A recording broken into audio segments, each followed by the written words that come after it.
For a long time now, the whole story of manufacturing has basically been about one thing: making machines smarter and faster. Well, today we're going to talk about a whole new chapter, Manufacturing 5.0. In this revolution, it isn't just about the tech, it's about putting people right back in the center of everything. All right, let's just kick things off with a kind of provocative question. We have been chasing the smart factory for years, right? We just assumed that more automation, more data, always equals a better result. But what if chasing that one goal, efficiency above all else, actually made our industries weaker, less human? And this right here, this slide just nails the shift we're talking about. On the left, that's Industry 4.0 for you, driven almost entirely by profit and pure productivity. But on the right, Manufacturing 5.0 is a massive course correction. It's a whole new model that asks a different question. How can our industries create value not just for the bottom line, but for our workers, for society, and for the planet? So how did we get to this point? Now, this isn't about tossing out everything from Industry 4.0. Not at all. It's much better to think of Manufacturing 5.0 as an evolution, a really necessary upgrade that shines a light on some of the blind spots of the last revolution. You see, that constant push for pure efficiency, well, it had some pretty serious side effects. It created this widespread fear that robots were coming for everyone's jobs. It started to wear away at the value of human skill and craftsmanship, and it built these hyper-efficient, just-in-time supply chains that turned out to be incredibly fragile.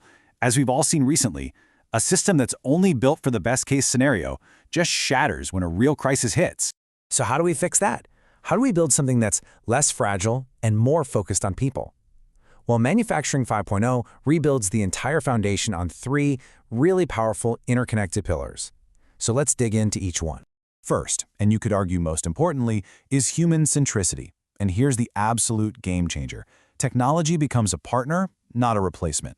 It's all about empowering human talent, having machines take on the dangerous, the boring, the repetitive tasks, and freeing us up to do what we humans do best, innovate, create, and solve complex problems. Next up, we've got sustainability. And this is huge because it's no longer just some nice-to-have thing you put in a marketing brochure. It's a core, non-negotiable part of the whole system. This means we're designing for a circular economy: reduce, reuse, recycle, slashing waste, optimizing energy, and ultimately aiming for an industry that actually gives back more to the planet than it takes.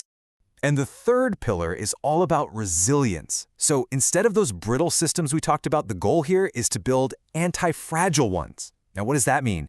These are systems that don't just bounce back from a shock, they actually get stronger because of it. They learn, they adopt. It's about turning all that chaos and volatility into a real advantage.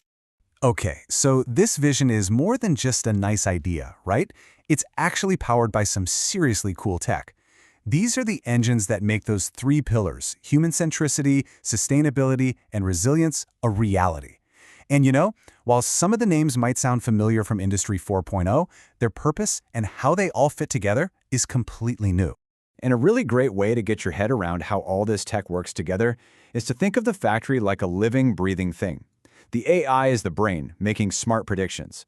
The Industrial Internet of Things, or IIoT, that's the nervous system, sensing everything that's happening in real time. The collaborative robots or cobots, they're the muscles, working right alongside people. And edge computing, that provides the instant reflexes you need to react in a split second. So what does that look like in action? Well, this slide breaks down that super fast loop from data to decision. Step 1, you sense. All those IIoT sensors are just vacuuming up massive amounts of real-time data. Step 2, you process. Edge computing crunches the really time-sensitive data right there on the spot for an instant reaction. And finally, step 3, you reason. The AI models sift through all that information, spot patterns, and figure out what's going to happen next. It's this beautiful, seamless flow from a physical thing happening to an intelligent action being taken. And this, right here, really drives home that human-centric shift we've been talking about. We are moving away from the old way, these giant caged industrial robots that were designed to replace people, and we're moving toward collaborative robots, or cobots. These are designed from the ground up to be partners. They're flexible, they work out in the open, and their whole job is to augment our skills to make our work safer and way more productive. Okay, so this all sounds amazing on paper, right? But is anyone actually doing it? Is it working out there in the real world? The answer is a resounding yes. Let's take a look at some of the real, tangible results. This table is a perfect summary of the whole paradigm shift.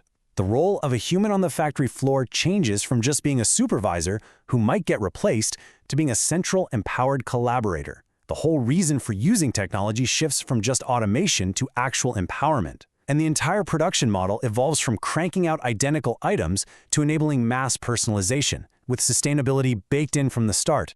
And you don't have to look far to see this in action. Take BMW, for example.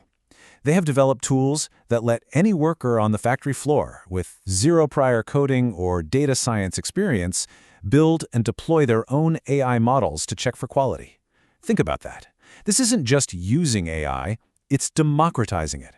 And that's the real insight here. This isn't about making a handful of experts even more powerful. It's about turning every single employee into a problem solver. And get this, the results are just mind-blowing. By putting these powerful platforms in the hands of the entire workforce, BMW's highly specialized data scientists saw their own productivity go up by a factor of 8. It's a total win-win. You get smarter tools for everybody, and you get massive efficiency gains for the experts. Now look, making this huge shift isn't going to be a walk in the park. There are some significant hurdles we've got to clear. But the vision of the future that it makes possible is, well, it's truly revolutionary. Let's be real, there are some big obstacles on the road ahead. The challenges are serious. It takes a huge initial investment, it opens up new cybersecurity risks, and it demands a deep, profound change in a company's culture. And probably the biggest piece of the puzzle is that it requires a massive commitment to retraining and upskilling the workforce to make sure that nobody gets left behind. But here's why it's all worth it. The ultimate goal, the big vision, is something called autonomic manufacturing.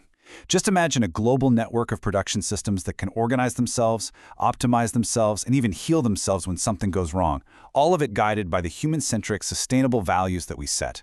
The technology handles the how, which frees us up to focus entirely on the why. And that really brings us to the final, and maybe the most important question for all of us. In a future where factories can effectively think for themselves, our role actually becomes sharper and clearer than ever. What's left for us is to provide the vision, the creativity, and the ethical compass.